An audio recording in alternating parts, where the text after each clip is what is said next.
wana te oyo nga nazoloba ngai oyo famille ezanga griffe toza na ndeko na poto te toza na ndeko na politique te potangu na koloba okoyoko makale eza polele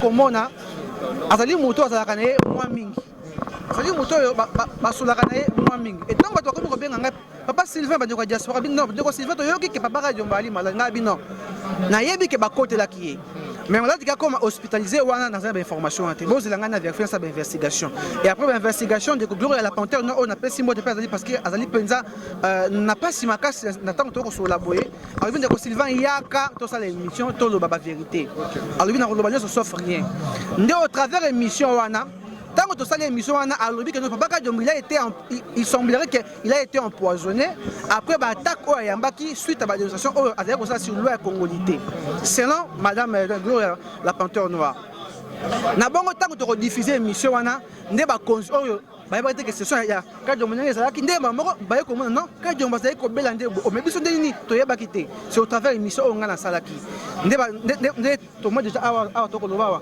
quelques membres de l'UDPS bazali surpris parce que ba eu information en retard Maman Gloria a déploré qu'il m'a moqué na bakambi mususu ya UDPS na certains dirigeants ya UDPS oyo ba luka ki un peu ko luka ko zwa bango na zela allo kasi et simba kité.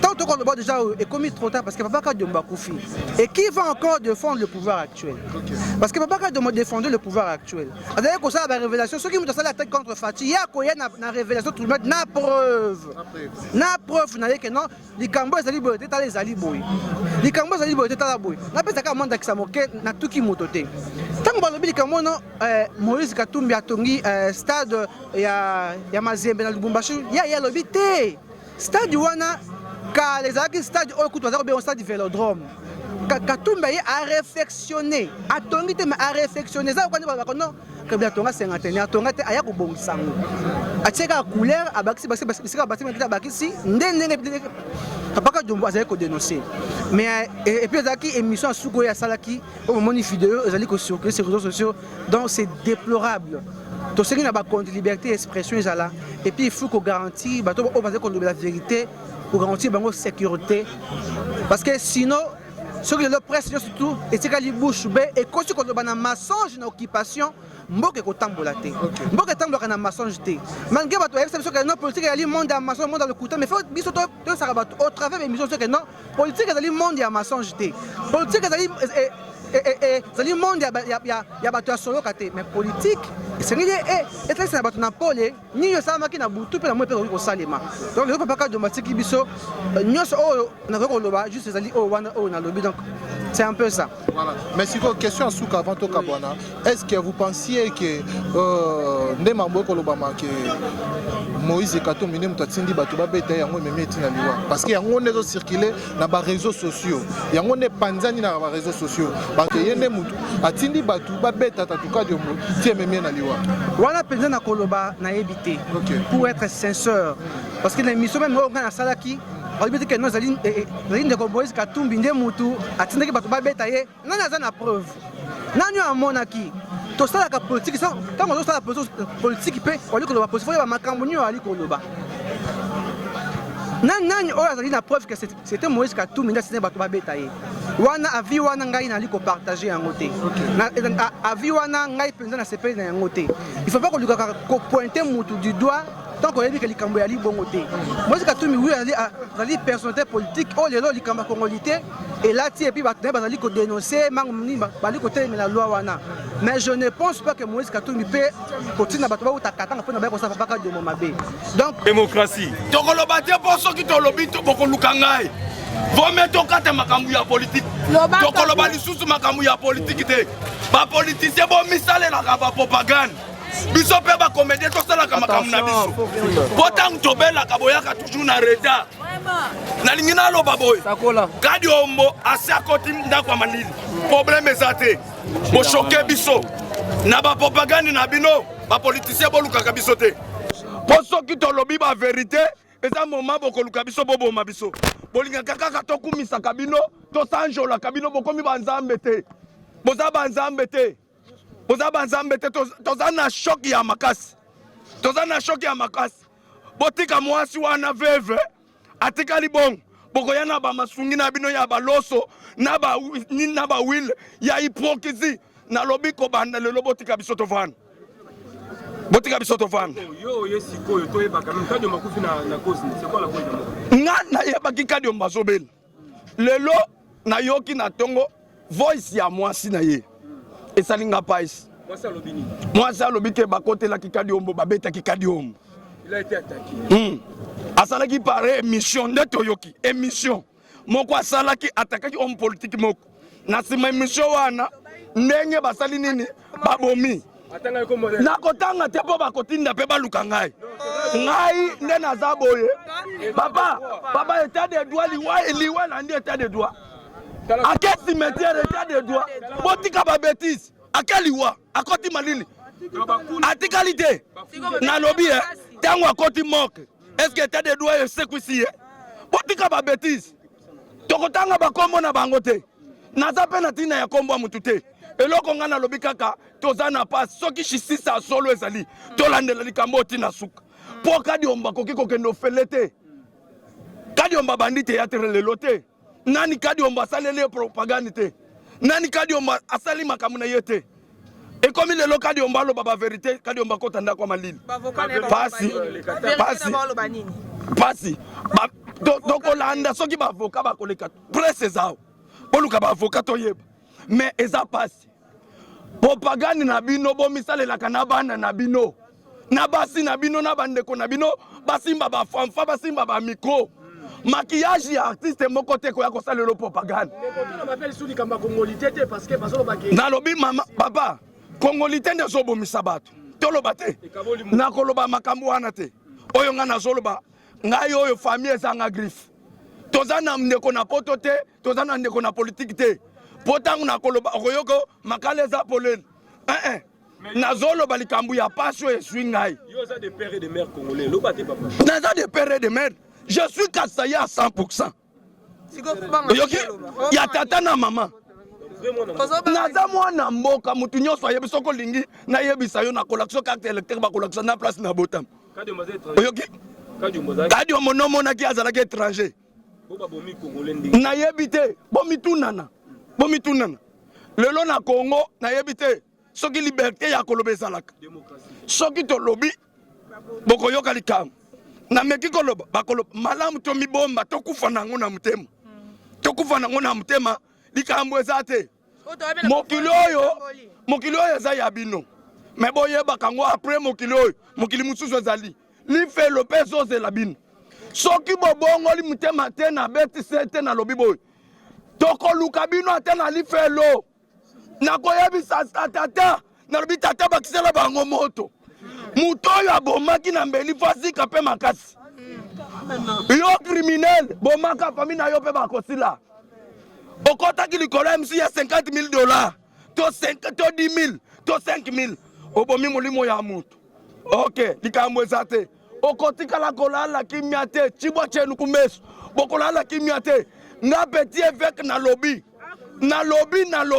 Kadi Omba 5 anciens Kadi Omba aza congolais de paix et de main batu nyonso esika bozali boyoka ngai ezala na bandun bangwasha bandun babomi muninga na bino congolais de paix et de main bande ko ya Kasai na yebisa yo lelo balala kimia te loba ke Kadi Omba mutolo ekundama na mabele ya Congo te soki Kadi Omba mutolo na ye kundama na mabele ya Congo ha bokolala kimia te petit avec toloba ke guerre ezongiso entre Katanga na Kasai na yebi makambo wana te te tozana makambo wana te tozaki depuis hôpital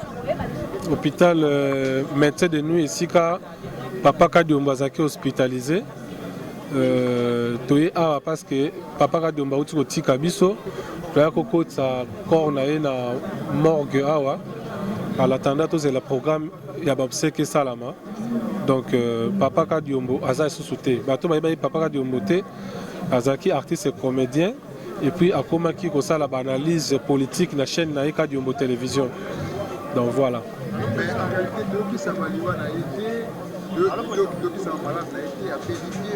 azokisa mabela kiko ya kota kinda ndenge kima yo zomwana ba yo sose que non aza malade azobela maintenant profiter mais pour mpaka Diombo na pas eu l'information qu'azaki malade ma profiter alors il a cause ya liwa na Papa Diombo a belité oui mais ndenge to yokaki depuis l'hôpital kuna tozo yokaka parce qu'on ne sait pas confirmer les cambo toyoki kara ndenge toyoki peka ya mpe to lo bakande toyoki ke il paraît-il azaki agressé na domicile na il y a quelques jours passés bâtiment non identifié ba côté la qui na ndaku ba pandi ndaku ba betie donc il a été tabassé jusqu'à la mort ya onde ememiye ti na liwa boy donc ta ba monike mutu na eta wa za moya vanda na ndako ezate ba memeke na hôpital à Mounene, basali au bagwe ko sala mais malheureusement Dieu n'a pas voulu.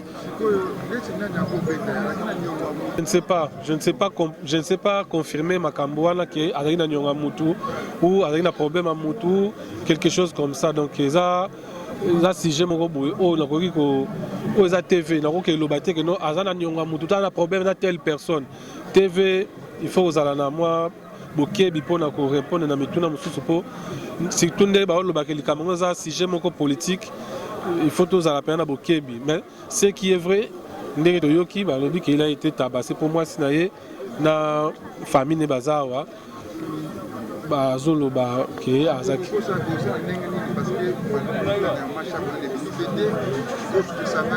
alors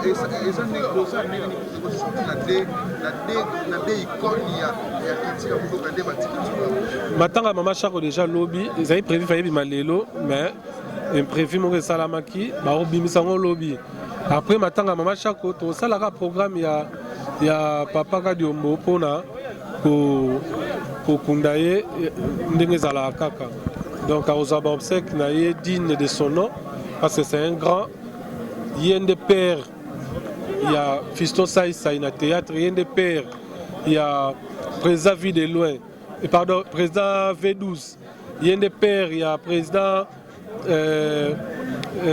nani Pakaloui Bashiko Pululu Bajinola ba Papo Seya ba Utande na groupe na ye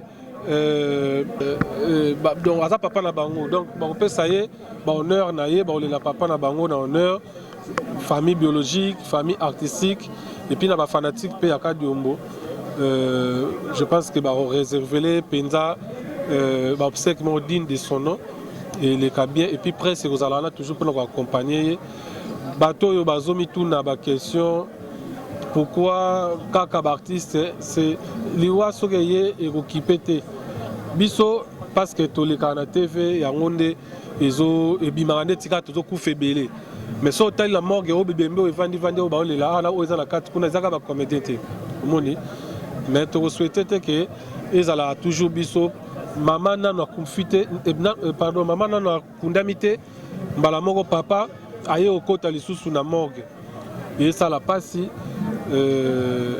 namoni mwasi na ye aza inconsolable namoni bana na ye po atiki bana mikolo pe déjà papa Diombo atiki bana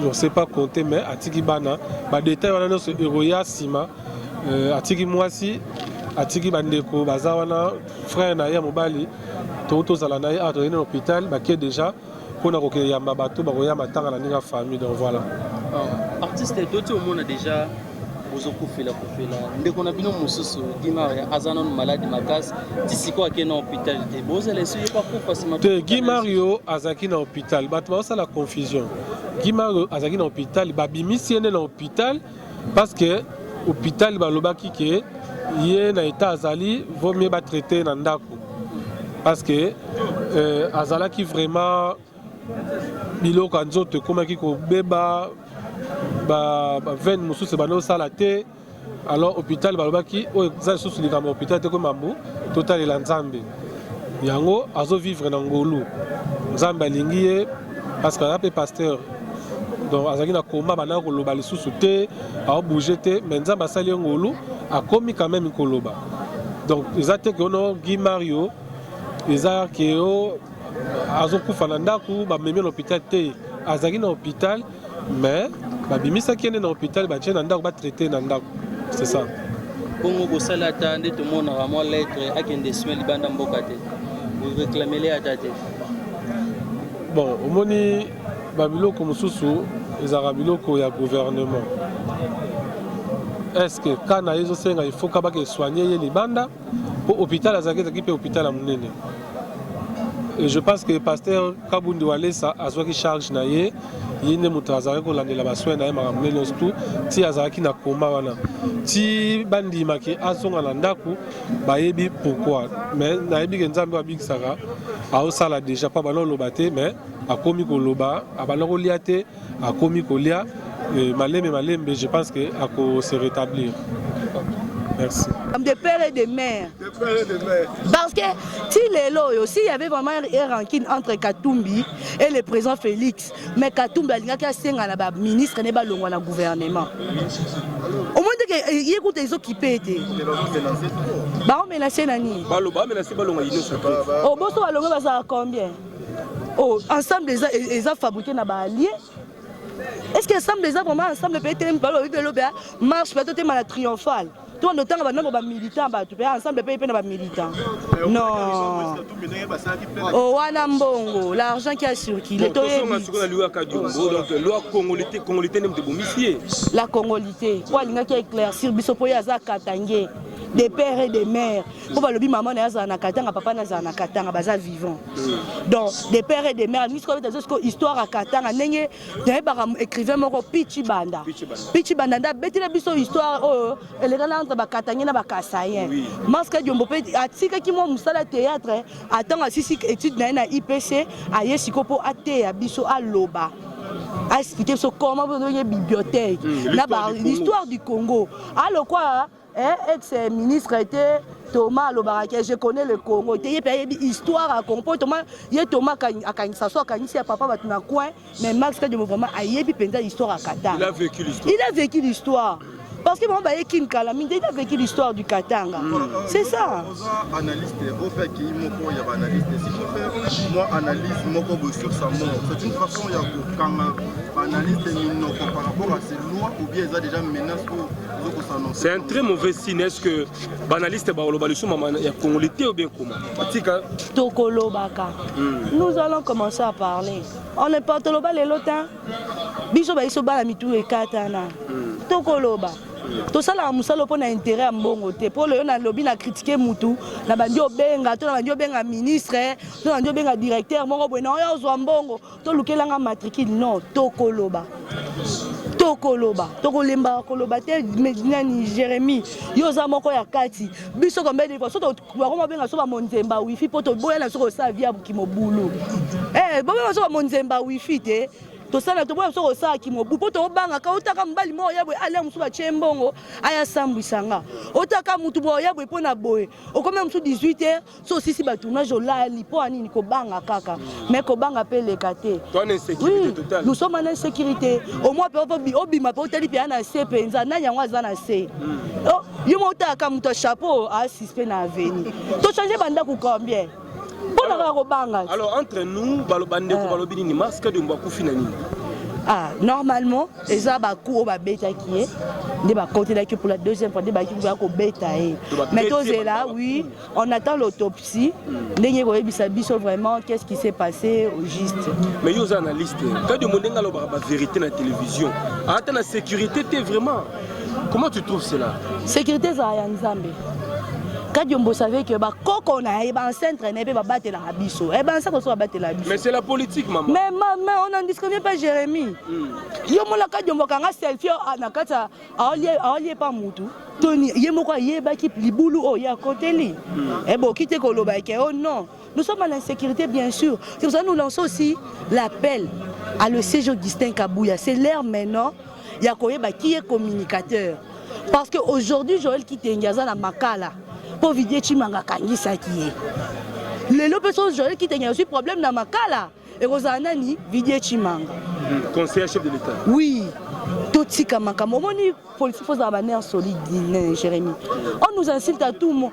Non, les politiques, c'est comme il y a intérêt.